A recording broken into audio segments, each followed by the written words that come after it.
En el circuito trifásico balanceado YY determinaremos la potencia compleja total, la potencia aparente, potencia activa, potencia reactiva y el factor de potencia. En este caso, como es un circuito que está balanceado, tendremos en cuenta solo una fase.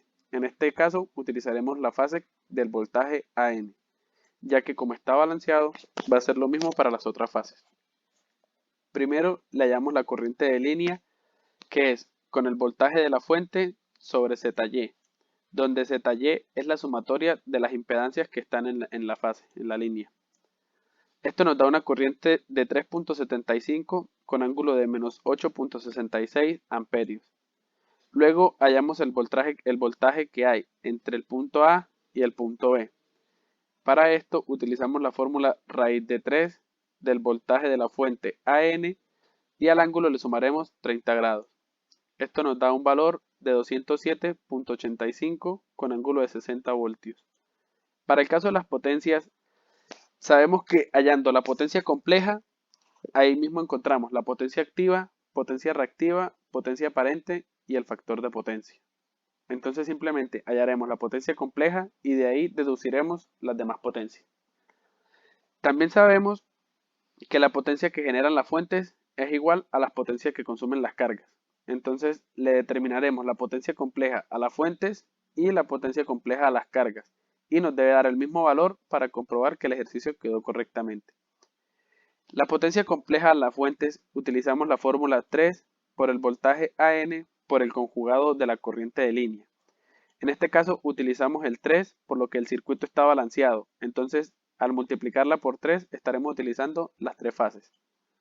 Esto nos da un valor en coordenadas rectangulares de 1054.17 más J 843.34 voltiamperios, donde 1054.17 es la potencia activa y J 843.34 va a ser la potencia reactiva. Pasando estas coordenadas rectangulares a coordenadas polares nos da 1350 con ángulo de 38.66 voltiamperios, donde 1350 es la potencia aparente y el ángulo de 38.66 va a ser usado para sacar el factor de potencia. En esta parte derecha tenemos que la potencia activa es de 1054.17 vatios, la potencia reactiva de J 843.34 voltiamperios reactivos, la potencia aparente de 1350 voltiamperios y el factor de potencia es el coseno por el ángulo que hallamos anteriormente. Eso nos da un factor de potencia de 0.78. Para el caso de las cargas, determinaremos primero el voltaje que cae en cada una de ellas. En este caso será el voltaje que cae en AN, el voltaje que cae de A' a A mayúscula, que será el voltaje de ZL, y el voltaje que cae en Z. Realizando estas operaciones, nos da que para el voltaje AN es un valor de 114.79 con ángulo de 29.71 voltios. Para B con A' y A mayúscula nos da un voltaje de 3.46 con un ángulo de 40.74 voltios.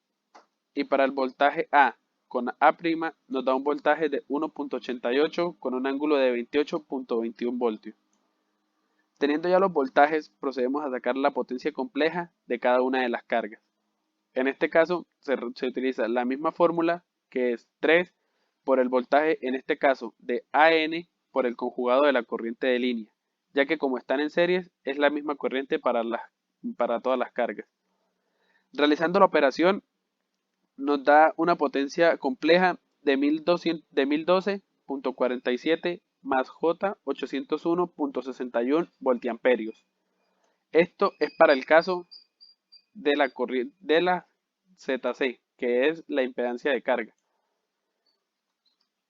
Para la ZL realizamos la misma operación, 3 por el voltaje de A' por A por el conjugado de la corriente de línea.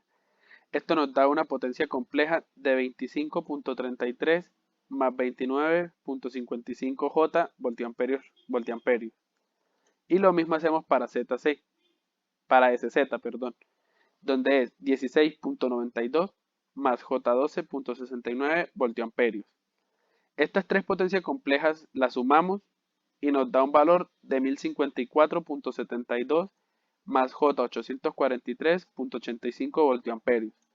Y como lo hicimos anteriormente, sabemos que 1054.72 es la potencia activa, J843.85 es la potencia reactiva y al pasarlo a coordenadas polares, 1350.74 es la potencia aparente y el ángulo de 38.66 va a ser para el factor de potencia.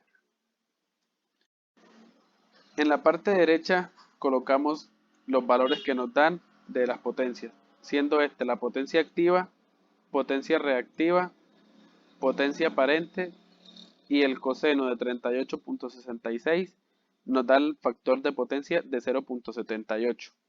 Estos valores nos dan iguales al valor de la fuente. Con esto comprobamos que el ejercicio quedó correctamente resuelto, sabiendo que la potencia que generaron las fuentes fue igual a la potencia consumida por las cargas.